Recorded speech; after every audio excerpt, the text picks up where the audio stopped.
स्वामी प्रसाद मौर्य जी हमारे साथ मौजूद हैं बातचीत के लिए।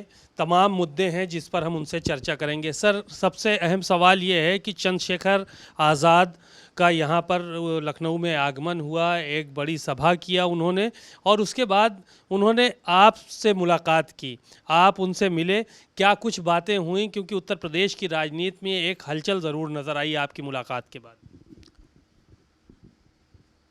कुल मिलाकर के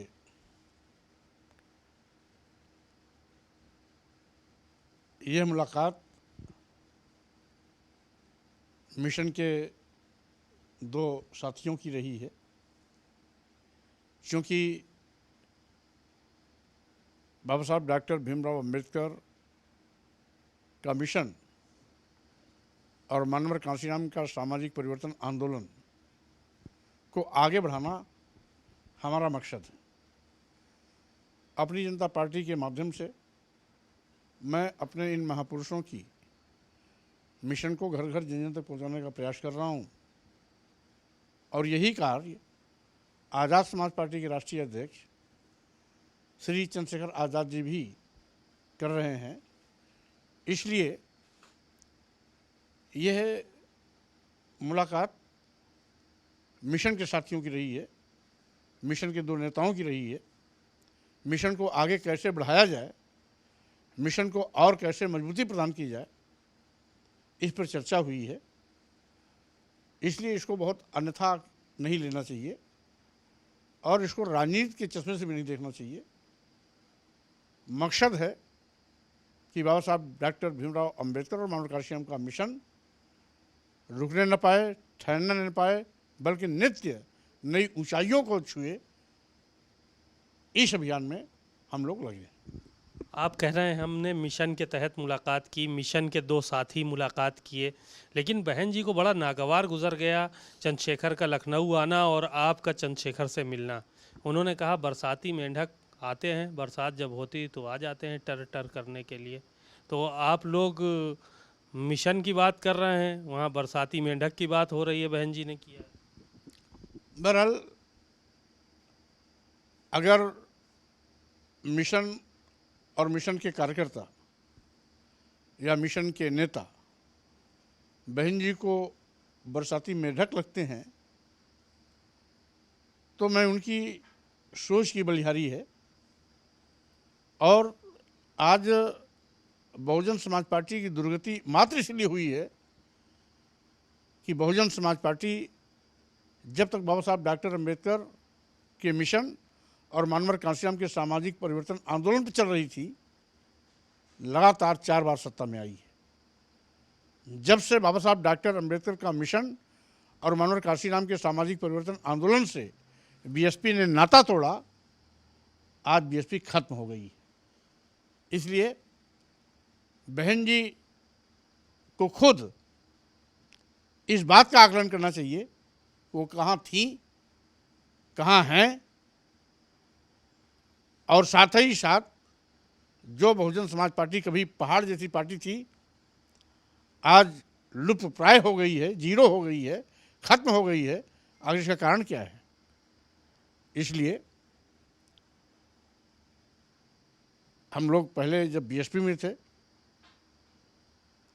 मिशन की बात करते थे, मानव कांशीराम के सामाजिक परिवर्तन आंदोलन पर कार्य होता था, तो उसमें बीएसपी ऊंचाइयों पर थी। और माननीय बहन जी सच पूछिए तो बाबा साहब के मिशन और मानव कांशीराम के सामाजिक परिवर्तन आंदोलन पर पानी फेर दिया, जिसके कारण आज उनको कीमत चुकानी पड़ रही है और बसपा एक विधायक के लिए तरस रही है।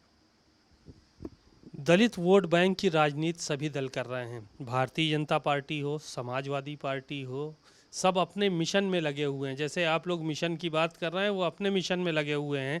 मायावती जी हों, वो भी अपने मिशन में लगी हुई हैं, और दलितों को अपने तरफ करने के लिए तरह तरह की बातें, तरह तरह के चाल, तरह तरह की चीज़ें देखने को मिल रही है। तो ये दलित वोट बैंक को क्या आप लोग भी समेटना चाह रहे हैं, और जो दलित वोट बैंक को आकर्षित कर रहे हैं अपने तरफ, उसको कैसे रोकेंगे? भाई, हम तो दलित पिछड़े समाज में पैदा ही हुए हैं, तो स्वाभाविक रूप है हम अपने घर को मजबूत बनाने की कोशिश करेंगे। लेकिन जिन लोगों ने हमारी झोपड़ियों में आग लगाया,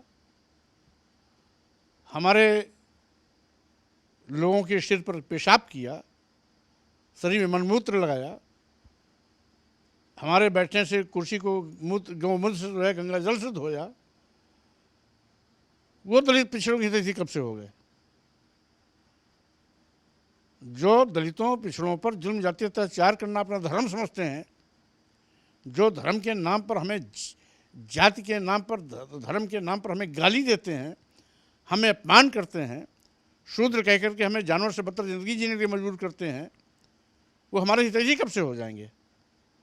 तो स्वाभाविक रूप से वो वोट लेने के लिए हमें हिंदू कह सकते हैं, लेकिन वोट लेने के बाद वो हमारे साथ दुश्मनों जैसा व्यवहार करते हैं।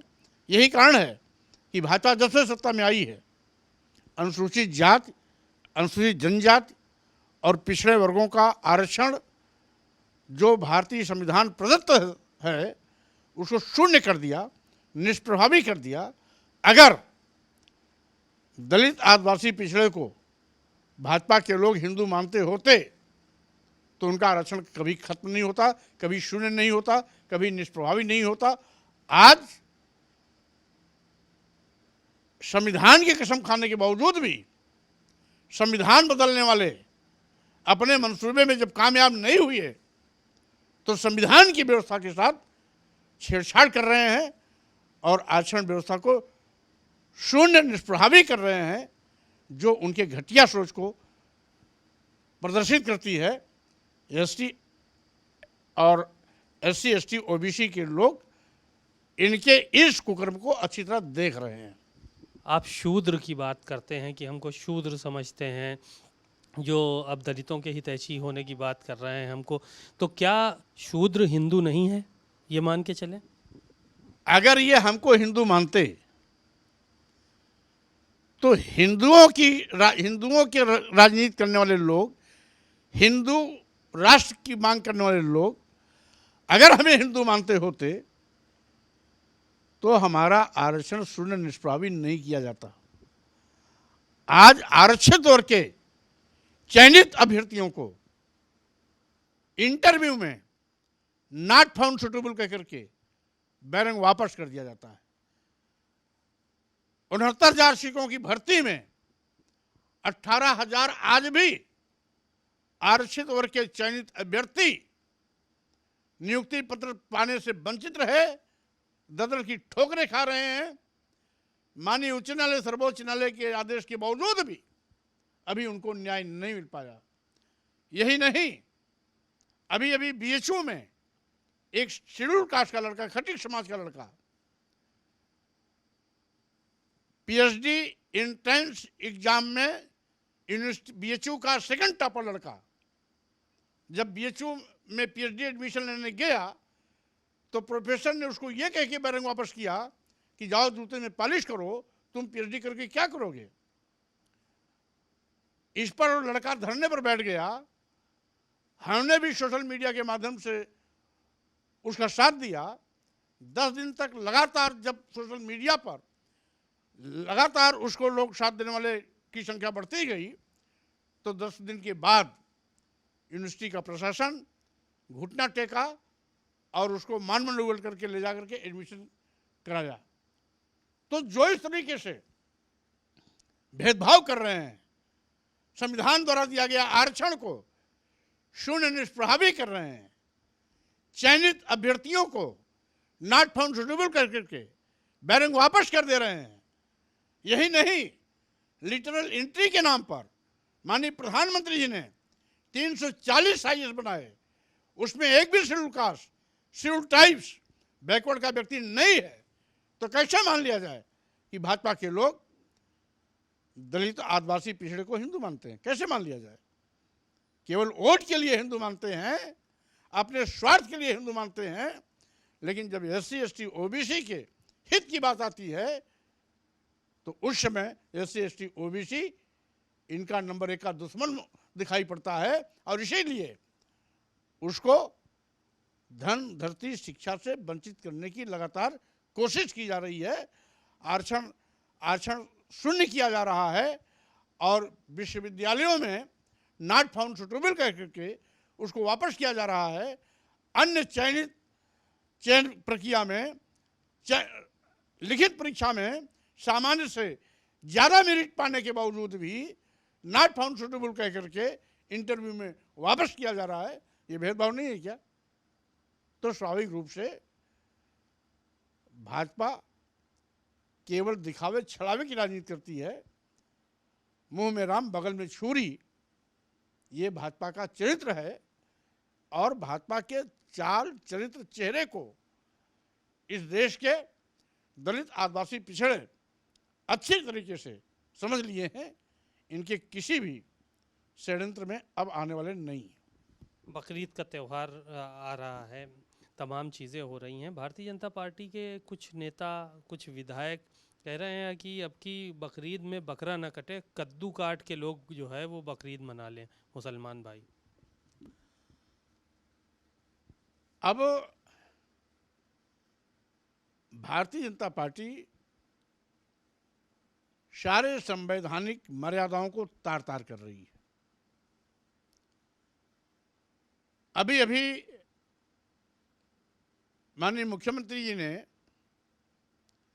छुट्टा जानवरों के लिए गौशाले बनवाए। गौशाले में मरी गायें दिखाई पड़ती हैं, उसमें इनका हिंदुत्व नहीं दिखाई पड़ता। जब बकरीद में मुस्लिम समाज के लोग परंपरागत रूप से बकरे काटते हैं, तब इनका हिंदुत्व जाग जाता है। और यही नहीं, कामाख्या देवी के मंदिर पर आज भी रोजाने सैकड़ों बैकरे और भैंसे करते हैं, उसके लिए इनका हिंदुत्व नहीं जागता है। तो स्वाभाविक रूप से किसी भी धर्म में अन्य धर्म के लोगों को दखल नहीं देना चाहिए। संविधान भी इस बात की इजाजत नहीं देता है। संविधान भी स्पष्ट इस बात की व्याख्या करता है कि कानून के आगे यानी संविधान के नज़र में सभी धर्म, पंथ, संप्रदाय और के लोगों को क्षेत्र, प्रदेश, भाषा, लिंग, जन्म स्थान के आधार पर किसी के साथ कोई भेदभाव नहीं होगा। तो स्वाभाविक रूप से अभी बहराइच में परंपरागत रूप से इन्होंने गाजी मियाँ के मज़ार पर लगने वाले मेले को प्रतिबंधित किया, जो परंपरागत रूप से मेला लगता था।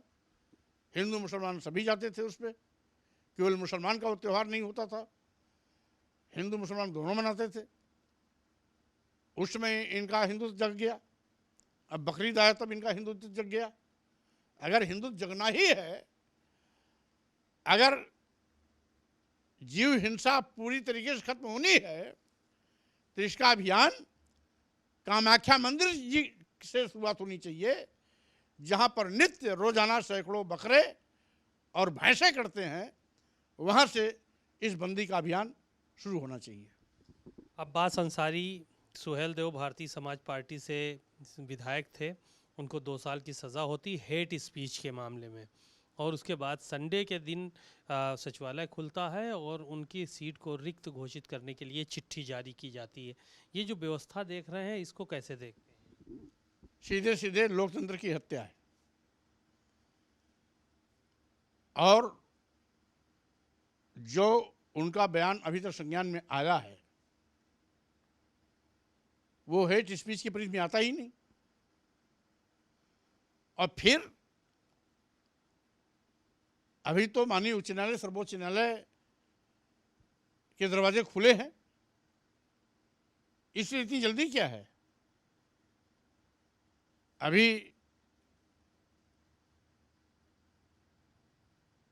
जिस विधायक पर इस बात का आरोप है कि हेट स्पीच दिया है, वो हेट स्पीच है या नहीं है, इसकी चुनौती तो अभी हाई कोर्ट में जाएगी, सुप्रीम कोर्ट में जाएगी। तो स्वाभाविक रूप से ये सीधे सीधे लोकतंत्र की हत्या है और जनता ही से सब देख रही है कि हेट स्पीच के नाम पर किसी की सत्ता समाप्त कर देना सरकार ने एक नायाब तरीका निकाल ले रखा है। हम समझते हैं ये कहीं ना कहीं चुने हुए प्रतिनिधियों और उस क्षेत्र के मतदाताओं का अपमान है। धन्यवाद। बहुत बहुत आपने स्वामी प्रसाद मौर्य जी को सुना, बहुत सारी उन्होंने बातें कही और साफ तौर पर स्पष्ट किया कि बकरीद में अगर बकरे जो है वो कटने बंद होने चाहिए तो फिर इसकी शुरुआत कामाख्या देवी मंदिर से होनी चाहिए, जहां पर रोज़ाना बकरों की और भैंसों की बलि दी जाती है और पूरी तरह से पूरे देश में जीव हत्या बंद हो। और इसको लेकर वो भी तब सरकार के साथ खड़े रहेंगे कि पूरी तरह से यहाँ पर देश में जीव हत्या बंद हो। कैमरामैन रोहित के साथ सीमा नकवी, भारत समाचार, लखनऊ।